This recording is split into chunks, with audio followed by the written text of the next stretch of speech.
ఇచ్చారు అని కూడా మరి ప్రచురించారు. ఇక తదుపరి చూస్తే కాళేశ్వరంపై సిబిఐ విచారణకు సిద్ధమా? బీఆర్ఎస్కు మంత్రి పొంగులేటి సవాల్ విసిరారు. కాళేశ్వరంపై ప్రాజెక్టులో ఎలాంటి అనుమతి జరగలేదని, అవినీతి జరగలేదని పదే పదే చెప్తున్న బీఆర్ఎస్ నాయకులు నిజంగా నిర్దోషులైతే వెంటనే స్వయంగా సిబిఐ విచారణకు డిమాండ్ చేయాలని రాష్ట్ర రెవెన్యూ, గృహ నిర్మాణ, సమాచార పౌర సంబంధాల శాఖ మంత్రి పొంగులేటి శ్రీనివాసరెడ్డి సవాల్ అయితే విసిరారు.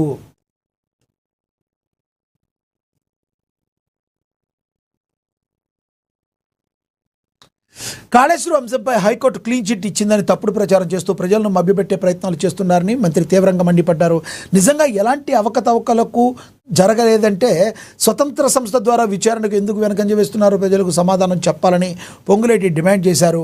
విచారణ జరిగితే అసలు నిజాలు వెలుగులోకి వస్తాయని భయంతోనే బీఆర్ఎస్ నాయకత్వం వెనుకడుగు వేస్తుందని ఆరోపించారు. భారీ ఆర్థిక దోపిడీ, కమిషన్ల వ్యవహారం, కాంట్రాక్టుల లోపాలు అన్నీ బహిర్గతమవుతాయనే భయమే వారిని వెంటాడుతుందని మంత్రి తెలిపారు. ఇదే భయంతో బీజేపీతో చీకటి ఒప్పందాలు కుదుర్చుకుని విచారణను తప్పించుకునే ప్రయత్నాలు జరుగుతున్నాయని మంగళవారం విడుదల చేసిన ఒక ప్రకటనలో ఆరోపించడం అయితే జరిగింది. అదేవిధంగా చూసుకుంటే తదుపరి జబర్దస్త్కు నాగబాబు రీఎంట్రీ. ఒకప్పుడు తెలుగు టెలివిజన్లో టాప్ రేటింగ్తో దూసుకెళ్లిన ప్రముఖ కామెడీ షో జబర్దస్త్ గత కొంతకాలంగా తన రేటింగ్ కోల్పోయింది. పడిపోయిన రేటింగ్తో వెనుకబడిన ఈ షోకు మళ్లీ పునర్వైభవం తీసుకొచ్చేందుకు నిర్వాహకులు కీలక నిర్ణయం తీసుకున్నారు. ఇందులో భాగంగా షోకు మొదటి నుంచి పెద్ద దిక్కుగా ఉన్న ప్రముఖ నటుడు నాగబాబును తిరిగి జడ్జ్గా తీసుకున్నారు. నాగబాబు రాకతో షోలో కొత్త ఉత్సాహం కనిపిస్తుంది. ఈ కుర్చీ ఎప్పటికీ మీదే సార్ అంటూ యాంకర్ రష్మి ఆయనకు ఘన స్వాగతం పలికారు. ఈ సందర్భంగా నాగబాబు మాట్లాడుతూ తాను షోలో లేకపోయినా ఎప్పుడూ దాని గురించే ఆలోచించేవాడినని, ఎవరైనా తప్పు చేస్తే సెట్కి వచ్చి మందలించాలనిపించేదని తెలిపారు. మరి రానున్న రోజుల్లో నాగబాబు జబర్దస్త్ షోకు రావడం వల్ల మరి దాని రేటింగ్ పెరుగుతుంది అనుకుంటున్నారా? మీరేమనుకుంటున్నారా? కామెంట్ బాక్స్ రూపంలో కామెంట్ అయితే చేయండి. ఇక తదుపరి చూసుకుంటే పిఠాపురం రచ్చపై బాబు సీరియస్. మరి మనకు తెలుసు గత 2 రోజుల నుంచి ఆంధ్రప్రదేశ్లో పిఠాపురం చుట్టూ రాజకీయాలు అయితే తిరిగాయి. మరి వర్మ తీరుపై అధినేత తీవ్ర ఆసనం వ్యక్తం చేశారు. చిన్న ఫ్లెక్సీల కోసం వీధులకు ఎక్కుతారా? కూటమి ఐక్యత దెబ్బతింటే సహించేది లేదు. పవన్ కళ్యాణ్ కేవలం నేత మాత్రం కాదు, మరి డిప్యూటీ సీఎం అన్నది గుర్తుంచుకోవాలని బాబు గారు క్లాస్ పీకినట్టుగా మరి తెలుస్తుంది. దీని గురించి కూడా ఒకసారి చూద్దాం. ఏం ప్రచురించారు? పిఠాపురం నియోజకవర్గంలో గత కొన్ని రోజులుగా సాగుతున్న ఫ్లెక్సీ వివాదంపై తెలుగుదేశం పార్టీ జాతీయ అధ్యక్షుడు ముఖ్యమంత్రి నారా చంద్రబాబు నాయుడు తీవ్రస్థాయిలో స్పందించారు. అసలు అది పిఠాపురం ఫ్లెక్సీ అనేది కొన్ని రోజులుగా కాదు, పిఠాపురంలో గడిచిన 2 ఏళ్లగా ఇది జరుగుతూనే ఉంది. ఇప్పటి వరకు కూడా అధిష్టానానికి ఇది పెద్దగా తెలవకపోవడం నిజంగా హాస్యాస్పదం. అయితే 2 రోజుల తర్వాత ఈ గత 2 రోజుల్లో తీవ్రంగా హైలైట్ అయింది.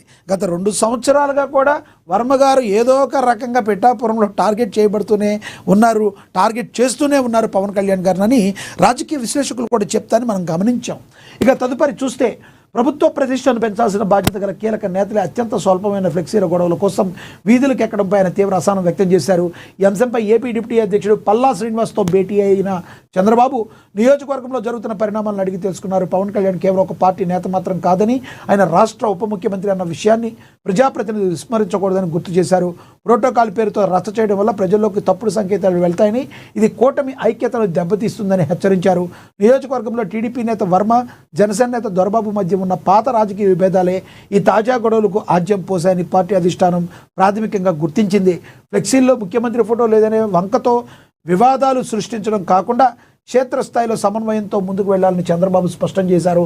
ఏదైనా సమస్య ఉంటే పార్టీ అంతర్గత సమావేశాల్లో చర్చించి పరిష్కరించుకోవాలి తప్ప బహిరంగంగా విమర్శలు చేసుకోవడంలో ప్రతిపక్షాలకు ఆయుధాలు ఇచ్చినట్లు అవుతుందని మందలించారు.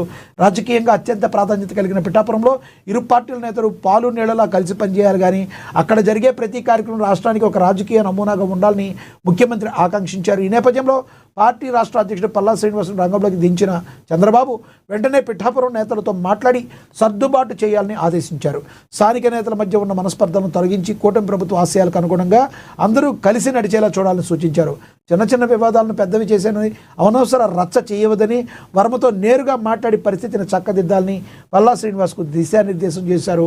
పిఠాపురంలో పవన్ కళ్యాణ్ ప్రాతినిధ్యం వహిస్తున్నందున అక్కడ క్రమశిక్షణ తప్పినా, సమన్వయం లోపించిన కఠినంగా వ్యవహరిస్తానని అధినేత పరోక్షంగా సంకేతాలు ఇచ్చారట. సో ఎన్నాళ్లకు చంద్రబాబు గారు అయితే వర్మ గారిని అయితే గుర్తించారు. మరి నిన్న లేదు మొన్నే ఆయన పార్టీ ఉపాధ్యక్ష పదవి ఏదో కట్టబెట్టారు. మరి ఎమ్మటినైనా వర్మ గారు అక్కడ ఇలా మాట్లాడటం, ఇలా చేయటం ఏదైనా కూడా పార్టీ అప్రతిష్ట పాలకి, పార్టీ యొక్క ఏదైతే కూటమి యొక్క స్నేహపూరితమైన కూటమికి ప్రాబ్లం తెచ్చే దిశగా ఇది వెళ్ళే అవకాశం ఉంది. కాబట్టి కూటమి విచ్ఛిన్నానికి కారకమయ్యే అవకాశం ఉంది. కాబట్టి దీన్ని సరిగ్గా ఉంచుకోవాలని చెప్పి చంద్రబాబు సీరియస్ అయినట్టుగా మరి తెలుస్తుంది. మరి ఇక్కడైనా సెట్ అవుతారా వరద గారు, లేదంటే అక్కడ ఉన్న లోకల్ జనసేన నేతలు దీనిపై ఎలా రియాక్ట్ అవుతారో మనం వేచి చూడాల్సిన పరిస్థితి. ఇక 148 కోట్లతో అప్రోచ్ రోడ్ల నిర్మాణమని, జూన్ 8 కల్లా పనులు పూర్తి కావాలి, నిధుల విడుదలకు మంత్రుల ఉపసంఘం ఆమోదం 1:4 నిష్పత్తిలో ప్రతిపాదనలను పంపండి, అధికారులకు ఉప ముఖ్యమంత్రి బట్టి విక్రమార్క ఆదేశించారు అని కూడా మరి చెప్పారు.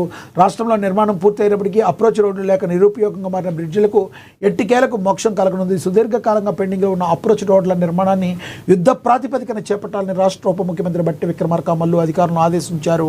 మరి బుధవారం డాక్టర్ బిఆర్ అంబేద్కర్ సచివాలయంలో ఆయన అధ్యక్షన ఇన్ఫ్రాస్ట్రక్చర్ మరియు capital works cabinet sub committee సమావేశం జరిగింది. ఈ భేటీలో మంత్రులు కోమటిరెడ్డి వెంకటరెడ్డి, దుద్దేళ్ల శ్రీధర్బాబు పాల్గొని కీలక నిర్ణయాలు తీసుకున్నారు. 3 ఏళ్ల క్రితమే మరి వంతెనలు నిర్మించినా కేవలం అప్రోచ్ రోడ్లు లేకపోవడం వల్ల అవి ప్రజలకు అందుబాటులోకి రాకపోవడంపై డిప్యూటీ సీఎం అసహనం వ్యక్తం చేశారు. ప్రజా ప్రయోజనాలు దృష్టిలో ఉంచుకుని ఈ పనుల కోసం 148 కోట్ల నిధులు విడుదలకు ఉపసంఘం పచ్చ జెండా అయితే ఊపింది అని చెప్పి ప్రచురించడం అయితే జరిగింది. ఇక హైకోర్టు ఎవరికి క్లీన్ చిట్ ఇవ్వలేదు. మంత్రి ఉత్తమ్ కుమార్ రెడ్డి కమిషన్ నియామకాన్ని కోర్టు సమర్థించిందని మరి ఉత్తమ్ కుమార్ రెడ్డి అయితే తెలిపారు. కాళేశ్వరం ప్రాజెక్టుపై జస్టిస్ పిసి ఘోష్ కమిషన్ నివేదికపై హైకోర్టు స్టే విధించిన సంగతి తెలిసిందే. ఈ కేసులో నిందితులుగా ఉన్న కేసీఆర్, హరీష్ రావు, కొందరు అధికారులపై తక్షణమే ఎలాంటి చర్యలు తీసుకోవద్దని హైకోర్టు ఆదేశాలు జారీ చేసింది. ఈ నేపథ్యంలో హైకోర్టు ఇచ్చిన తీర్పుపై తెలంగాణ నీటిపారుదల శాఖ మంత్రి ఉత్తమ్ కుమార్ రెడ్డి స్పందించారు. ఈ తీర్పును బీఆర్ఎస్ నేతలు క్లీన్ చిట్గా భావించడం సరికాదని ఆయన స్పష్టం చేశారు. హైకోర్టు ఎక్కడా కూడా పీసీ ఘోష్ కమిషన్ ఏర్పాటును తప్పు పట్టలేదని, దాని నియామకాన్ని పూర్తిగా సమర్థించిందని మంత్రి గుర్తు చేశారు. మేడిగడ్డతో సహా 3 బ్యారేజీల్లో లోపాలు ఉన్నాయని కమిషన్ స్పష్టంగా చెప్పిందని, ప్రాజెక్టులో అవకతవకలు జరిగాయన్న వాస్తవంలో మార్పు లేదని ఉత్తమ్ కుమార్ రెడ్డి అయితే తెలియచేయడం అయితే జరిగింది. మరి ఇప్పటికిప్పుడు మీరు ఎటువంటి ఈ నిర్ణయాలు తీసుకోవద్దని చెప్పింది, కానీ కోర్టు మీకు ఏమైనా క్లీన్ చిట్ ఇచ్చిందా అని చెప్పి ఉత్తమ్ కుమార్ రెడ్డి కూడా మాట్లాడటం అయితే జరిగింది. పొంగులేటి కూడా అదే మాట్లాడారు, మనం ఇందాక చూసాం. ఇంకా అదేవిధంగా చూసుకుంటే భానుడి భగభగల్లో బాల్యం బందీ, గురుకులాల్లో వేసవి శిక్షణ శిబిరాలు, వడగాల్పుల వేళ ప్రజాపాలన విన్యాసాలు, మరి పసి ప్రాణాలతో సర్కారు చెలగాటమాడుతుంది. సెలవులోనే బాల్యం, ఎండల్లో క్రీడల పేరిట విద్యార్థులపై స్ప్లాష్ ప్రయోగాలు, ఏసీ గదుల్లో ఏసీ అధికారులు, మండుటెండల్లో మొక్కుబడి శిబిరాలకు విద్యార్థులు బరి, 45 డిగ్రీల సేగలో ఆగని ఆట గురుకుల సొసైటీల వింత పోకడ ఈ విధంగా ఉందని కూడా ప్రచురించడం అయితే జరిగింది.